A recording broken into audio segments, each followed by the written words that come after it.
Hi, my name is Olivia, and I'm starting my fourth quarter here at SPU. I'm endorsing in secondary biology. I attended the University of Washington for my undergraduate degree, where I majored in environmental studies and marine biology. So I would love to teach an environmental science class at some point down the road, but if not, biology is great too. So I'll start out with my metaphors for knowledge. Um, I think that teaching biology involves hard, soft, pure, and applied knowledge, but I definitely lean more towards hard knowledge and applied knowledge because of the nature of the subject. When teaching a science class like biology, there are definitive, cumulative, and verifiable findings. These are all considered to be hard knowledge. Examples of hard knowledge in biology is the fact that new cells are formed through the process of mitosis, or when the DNA of an organism changes, we call this a mutation. Some organisms exhibit a symbiotic relationship, providing another organism with help to survive. So we know all of these things to be true, tested and observed time after time. I came up with my own metaphor for hard knowledge. Hard knowledge is like concrete. Concrete is solid, unchanging, and permanent. It provides the foundation for building buildings and roads. Hard knowledge is factual with little room for interpretation. It also provides the foundation for future application of concepts and understanding more complex concepts. I think that biology teachers also teach applied knowledge. This knowledge is practical and related to context. Once students have a grasp on the content, they can begin to apply their knowledge and problem solve.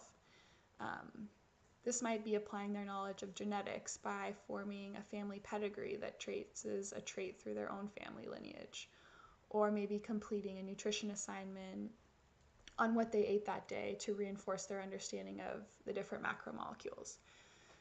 Outside of the classroom, biologists also utilize applied knowledge even more.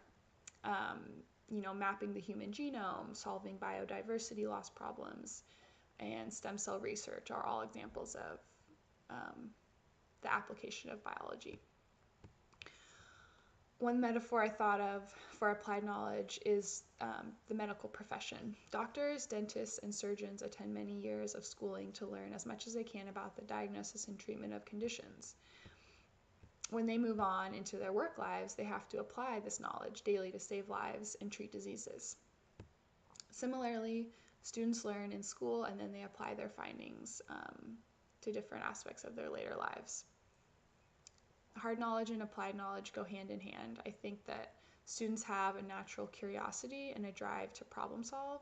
So after learning their hard knowledge, they can then apply translated into the applied knowledge. So I also came up with my own metaphor for teaching, and that is teaching as guided discovery. So facilitating students through experiential learning activities while they work collaboratively to create their own understanding. In all classrooms, but especially science classrooms, experiential learning is really important. Students will understand concepts better if they're actively participating in their learning and making discoveries for themselves. For this metaphor, the teacher is more of a facilitator. I think that lab activities or POGL activities are both great examples of student learning through discovery. Another metaphor I came up with for teaching, this is a little less endorsement specific, but teaching as juggling. I don't work at a school yet, but I can imagine how demanding it is to be a teacher. A juggler must carefully balance many moving parts, catching and tossing them with ease. They might be throwing something harmless like a rubber ball, or they might be throwing something dangerous like a flaming stick. So teaching is the same because teachers must balance their daily tasks, provide students with a nurturing academic environment that promotes achievement, all while responding to problems that might arise. So the flaming stick I mentioned, that could be dealing with some serious classroom management issues. Professor Gritter also identifies 3 metaphors, and I think that from her 3, teaching biology can be telling and controlling. Teachers prescribe discrete sets of disciplinary knowledge to be learned by students. This definitely holds true in a science classroom. Direct instruction is an example of this. But with that said, I can also understand the metaphor for teaching as celebrating experience. I think it's important to incorporate student-centered instruction and celebrate their successes in the classroom also. So I guess the point here is that there are so many metaphors for teaching, and it really depends on what lens you're looking through. I could probably think of like 10 more. So I'm sure that my own metaphors will change as I continue to learn at SPU, and I'm sure they'll change even more when I actually am a teacher in my own classroom and I'm interacting with students. My metaphor for literacy is literacy as a tool.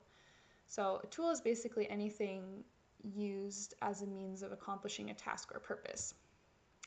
I think science literacy, specifically biology literacy, can be used as a tool. Understanding the natural world is much easier when you have taken a biology class. Getting into medical school is possible when you have taken a biology class. So in many cases, biology literacy can be viewed as a tool to accomplish tasks later in life. Okay, moving on to Bob Moses and the Algebra Project. I think it could be argued that Bob Moses could fall into any of the quadrants from the knowledge visual, but what stood out to me most was his tendency towards hard and applied knowledge. Algebra is factual, indisputable, and definitive. Positive and negative numbers exist. 2 + 2 = 4. When there's an equal sign, both signs of the expressions must be the same. These are things that we know to be true. When Bob Moses teaches his students, one of his main goals is for them to be literate in math and understand the basics of algebra, which, hard knowledge. I also think that Bob Moses uses applied knowledge. On page 198, he speaks highly of the experiential learning theory. People try something, reflect on it, make improvements, and then practice or apply their improvements. He writes, it would seem that we learn most of what we know, from language to cooking to building shelters to live in, by applications of this process. He talks about 2 lesson examples where the students work. One was with the subway system and one was with measuring the heights of each other. And in both of these examples, the students are applying what they know to situations that are highly relevant to their own lives and making connections. His metaphor for teaching, what stands out most to me is teaching as transforming and transgressing. His project was founded on promoting math literacy in underserved populations, and he frequently relates the math literacy problems of today with issues in the 1960s with the civil rights movement. He views teaching as a way to bring equality into the lives of marginalized youth. I also believe that he views teaching as a celebration of experience as well. He mentions on page 19 that young people finding their voice instead of being spoken for is a crucial part of the process. So I think he does place a lot of value on student voice and input and, celebrating of their success. He finds that really important. His metaphor for literacy is literacy as power. He believes that literacy can bring economic success to a particular social group. He views math literacy as one of the biggest keys to success in our society today. He writes that the Algebra Project is founded on the idea that the ongoing struggle for citizenship and equality for minority people is now linked to an issue of math, science, and literacy, on page 14. This direct relationship between issues of math and science literacy and the struggle for equality shows how important he thinks it is to understand algebra.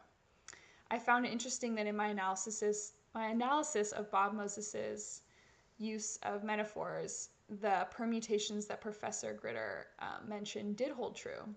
I identified applied knowledge, teaching as transforming and transgressing, literacy as power, and these all seem to fit really well together in his example. And that's all I have for you, so thank you for listening, and I'll see you guys next week.